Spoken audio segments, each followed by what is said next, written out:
A aula pública está de volta com a leitura dramática e a análise do professor Tércio Redondo sobre o livro Conversa de Refugiados.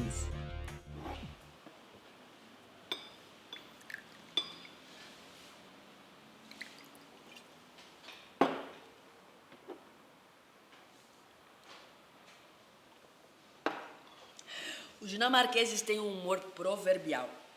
Eles são muito espirituosos. Até hoje comprazem-se em falar de um ministro das finanças, o único de quem receberam alguma coisa em troca de seu dinheiro, dando-lhe uma piada. Por serem tão bem-humorados, estavam convencidos de que o fascismo não teria lugar entre eles. Infelizmente, o fascismo não se ofendeu por não ter sido levado a sério na Dinamarca. E certa manhã surgiu nos céus com uma dúzia de aviões e ocupou tudo. Os dinamarqueses sempre disseram que o seu humor é lamentavelmente intraduzível, consistindo de diminutas torções linguísticas dotadas de uma graça particular. Isso deve ter contribuído para que os alemães mal notassem que não eram levados a sério por lá. É insuportável viver num país sem humor. Mais insuportável, porém, é viver num país onde ele é necessário. Quando a minha mãe não tinha nada, não tinha nenhuma manteiga para nos dar, ela passava humor na fatia de pão. O gosto não é ruim, mas não satisfaz. Quanto ao humor, penso sempre no filósofo Hegel, de cuja obra eu emprestei alguns livros da biblioteca a fim de me preparar filosoficamente para conversar com você. Conte-me sobre o que leu. Eu li o seu livro A Grande Lógica. É um dos maiores livros de humor da literatura universal. Trata-se do modo de vida, dos conceitos. Aquilo que a ordem afirma, a desordem, sua inseparável parceira, contesta imediatamente, se possível de um golpe só. Uma não pode viver sem a outra, tampouco com a outra. O livro trata apenas de tais conceitos? O livro trata da maneira como podemos intervir nas causas dos processos em curso. A gaiatice de uma determinada coisa, o Hegel deu o nome de dialética. Como todos os grandes humoristas, apresentou tudo com um semblante de extrema gravidade. Onde é que você já ouviu falar dele? Na política. Esse daí também é um dos seus gracejos. Até hoje eu não conheci alguém desprovido de humor que tenha compreendido a dialética de Hegel. A melhor escola de dialética é a imigração. Os dialéticos mais argutos são os refugiados. Viva a dialética!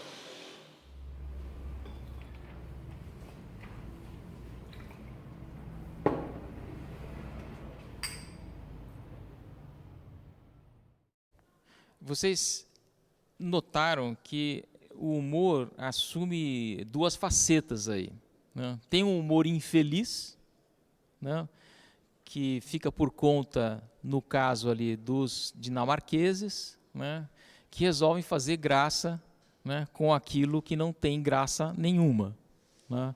Resolvem fazer humor, fazem piada dos alemães, né, e quando os alemães chegam, ri por último quem ri melhor.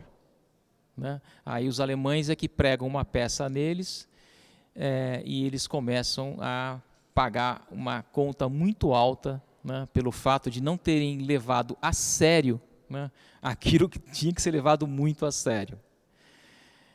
Bom, o outro aspecto do humor, evidentemente, o Brecht relaciona à dialética, e particularmente a dialética do Hegel, né, dizendo, como vocês acabaram de ouvir, que ele não conhecia ninguém, aí a personagem dizendo, né, que tivesse alguma vez na vida entendido o Hegel e sua dialética, né, se esse alguém não tivesse provido de humor. Por quê? Porque a dialética é justamente esse terreno extremamente escorregadio, né, que nos torna frequentemente inseguros, porque ela não dá, digamos, aquele ponto fixo, né, de apoio, né, e nós temos que aceitar o jogo, que é o jogo da realidade, o jogo das transformações, o jogo das contradições. Essa, na verdade, é uma contradição com a qual nós mesmos nos deparamos o tempo todo, com a qual esses refugiados aqui desse livro do Brecht estão se deparando. Né? São as contradições. A vida é composta de contradições, queiramos ou não. Né? Quem é capaz de enxergar, está atento a isso, né, vai certamente enxergar mais longe, vai ver as implicações, né, de tudo aquilo que está acontecendo e daquilo que é possível fazer. porque vamos fazer um segundo comentário. O Brecht, quando está escrevendo essas coisas, ele não está interessado simplesmente em compreender o sistema. A compreensão é necessária e o exercício para a compreensão é árduo, porque exige muito estudo, um estudo colossal de diversas disciplinas, de diversas ciências, mas essa compreensão, ela se torna de fato compreensão quando ela visa a transformação. Isso é pensamento dialético, materialista, né? E aí entra o Marx, que o Brecht foi encontrar. O Brecht não encontra o Marx assim porque ele fosse, digamos, um jovem revoltado, ou que ele fosse já desde muito cedo revolucionário. O Brecht vai encontrar o Marx relativamente tarde, né? Já passada, digamos, a fase dos estudos universitários, que ele, aliás, abandonou em favor do teatro. Mas o Brecht ele está interessado em fazer uma peça sobre o funcionamento das bolsas de valores, de mercadorias. Quando ele começa a estudar o funcionamento das bolsas, ele começa a ter que pesquisar. Ele lê muitos livros sobre isso, inclusive pega um trem lá da cidade dele e vai até a Áustria encontrar um cidadão que tinha trabalhado na Bolsa de Nova York por quase 3 décadas. E foi se entrevistar com esse cidadão, que o recebeu, porque ele queria explicações sobre o funcionamento. Ele volta sem explicação nenhuma. O que ele descobre é que um fulano que trabalhou, sei lá, 20, 30 anos na Bolsa de Nova York, um grande operador da Bolsa, não tinha uma explicação razoável para o funcionamento daquilo. Por quê? Porque o capitalismo ele apresenta essa aparência de ordem, de organização, mas é uma coisa completamente desorganizada. O capitalismo desorganiza totalmente as nossas vidas. A propriedade privada, a exploração do homem pelo homem, não é uma coisa que organiza a vida, que imprime harmonia no convívio entre os homens. Pelo contrário, desorganiza tudo.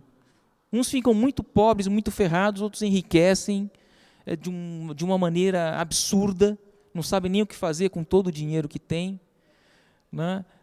Hoje nós estamos vendo o que significa um capitalismo que está na beira de destruir o planeta ambientalmente. Isso é uma coisa totalmente insustentável, essa ideia. Não, o mercado se autorregulamenta para produzir o que quiser, sim, para produzir destruição, um consumo desbragado de matérias-primas de todas as ordens, o consumo, estão estragando tudo.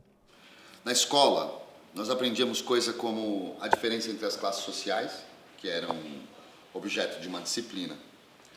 Os filhos da gente bem de vida eram bem mais tratados do que os filhos da gente que trabalhava.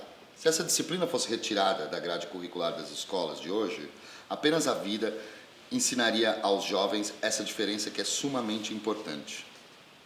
Seu indulgente ponto de vista sobre a escola é inusitado e, por assim dizer, dotado de uma perspectiva privilegiada. Brecht faz sempre aquilo que nós podemos chamar tranquilamente de teatro político.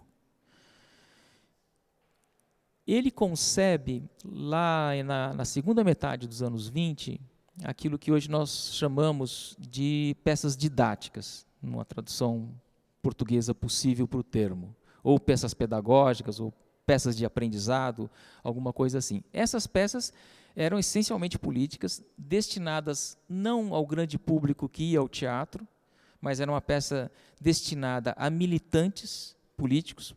Podiam ser os atores, podiam ser estudantes de uma escola, podiam ser operários. Eles mesmos encenavam e aprendiam com a encenação.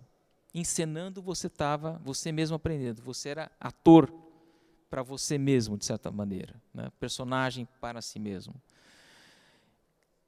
Ao lado disso, ele vai desenvolver, né, uma outra possibilidade do teatro dele, é o chamado teatro épico, ou teatro dialético, em que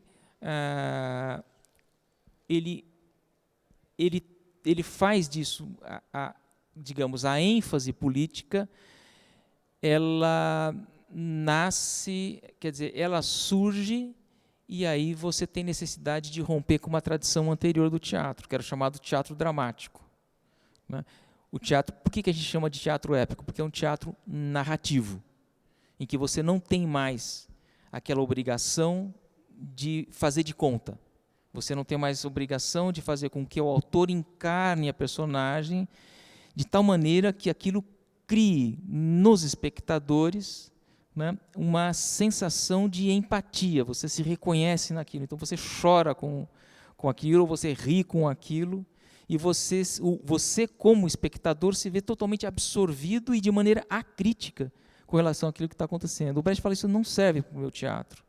Eu quero o quê? Criar instrumentos de distanciamento de tal maneira que aquilo que está sendo encenado no palco seja objeto de reflexão no momento mesmo em que está sendo encenado, que aquilo esteja de alguma maneira fomentando a minha atitude crítica com aquilo que está sendo encenado. Estou falando aqui de maneira muito grosseira sobre aquilo que foi o grande teatro épico, mas só para dar uma ideia do que o Brecht está fazendo nessa época em socorro da necessidade de fazer teatro político, visando a compreensão desse mundo e a sua transformação.